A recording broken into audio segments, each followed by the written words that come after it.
the history goes on hundreds of years, way before me. And just to start with the culture of New Orleans, the Mardi Gras Indians, which is these suits that you see around here. On Mardi Gras Day, we parade in these suits around the city, and just the whole culture. So let's start back. Slavery.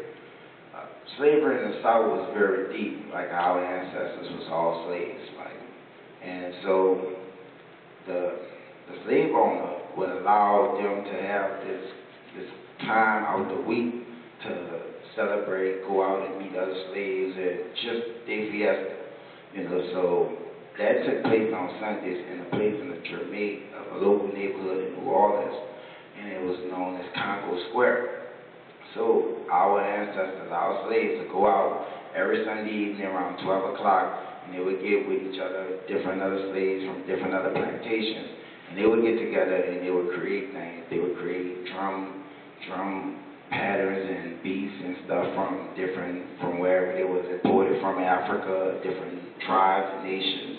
Or they'll come and they will take their needles and they will sew things, and out of the creativity of that, it became these Mardi Gras Indian suits.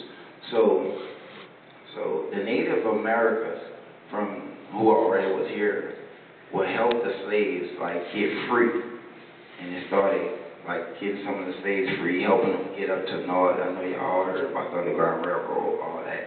So the Native Americans would help the slaves get free. In return, what the slaves did for them would make these costumes for them to wear, and we took on the tradition of keeping that going. And so now every year we make these costumes and we wear them on Mardi Gras Day to symbolize our history of New Orleans and our history of our ancestors. So that's how we come about the New Orleans Mardi Gras Indians. And now we have maybe about 30 tribes throughout our city from different parts of the neighborhoods that make these suits every year, and they wear these suits. I'm one of many tribes out there. I'm a flag boy, which they have different positions in the tribe, and we all play our position. I can get further along with that. But so the slaves helped the Native Americans make these suits, and we celebrate it every year. That's what our Mardi Gras is for us. Now, another part of our culture is called social aid and pleasure clubs.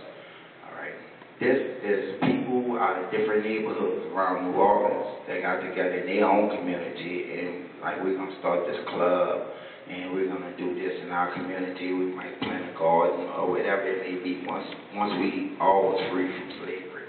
So with this associated pleasure clubs was that we were all poor people. We didn't have money for insurance to bury no one when they died. So when we formed these clubs, it was an insurance policy that we built amongst us in our communities. So what we'd do, let's say Auntie Susie got sick, and Auntie Susie maybe be on a deathbed, or maybe need some medicine, or maybe just need a hug. It don't even matter. What we'd do is we would get a local band from a church, and we would go parading, getting everybody in our neighborhood, parade, cook, buy clothes, whatever we needed to help Auntie Susie out, and we'll all parade to her house and help the situation, pray, do whatever we needed to do to help her. Or if Auntie Susie passed away, we'll all parade, collect money, do whatever it took to bury Auntie Susie, because we couldn't afford insurance. So we came together as groups and communities to help each other survive. So that's the culture of New Orleans, and that's where our associated pleasure clubs and our brass bands.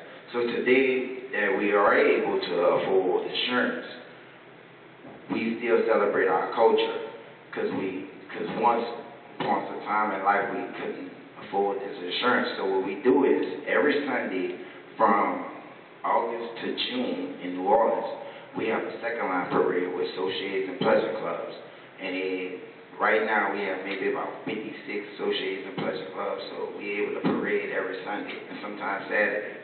And we parade around the city and celebrate life and our culture from where we come from. So it's very deep and it's very, and we guard it with our life. Like, it's like we don't let no outsiders or nothing to come in. Like, we very overprotective of it. Some of us would die for it because some of our ancestors have, and we understand the various parts of it. So that's New Orleans' very own culture from where we come from, with the brass bands and associated plus clubs and the Mardi Gras Indians. So it's really stems from community support system from people in the community, friends and neighbors and family. I guess you know, you mentioned the parades. How are they organized? How do they come about? Because I know that you know, even up until the 60s, you know, as far as members of the black community in New Orleans weren't allowed to parade in the official Mardi Gras parade. So, you know, there's a certain amount of word of mouth as far as things being organized. I mean, explain that a little bit of how that works. Well, like you were saying, well, we wasn't able to parade with the other parades. So what we'll do is we'll put up local signs at local ballrooms, at local clubhouses, and different things to see. You know what, next Sunday we're going to parade, go down this street, it's going to turn left, go right, go straight, and we're going to go around them, and we're going to, you know, so we made the best of it, and we'll bombard our way through their parade until they kick us out, bring us to jail, do something. But with that being said, we have a Mardi Gras tribe that came out with this club called the Zulu, which is very huge now, and that's how they went about. They built their own floats, and they'll parade to each ballroom, and just so happen a float will break down at one of the ballrooms every time, and they'll drink till they can't drink no more, or they pass out and wake up and hope to do it next year. You know? So they word them out pretty much. Now with the Stooges,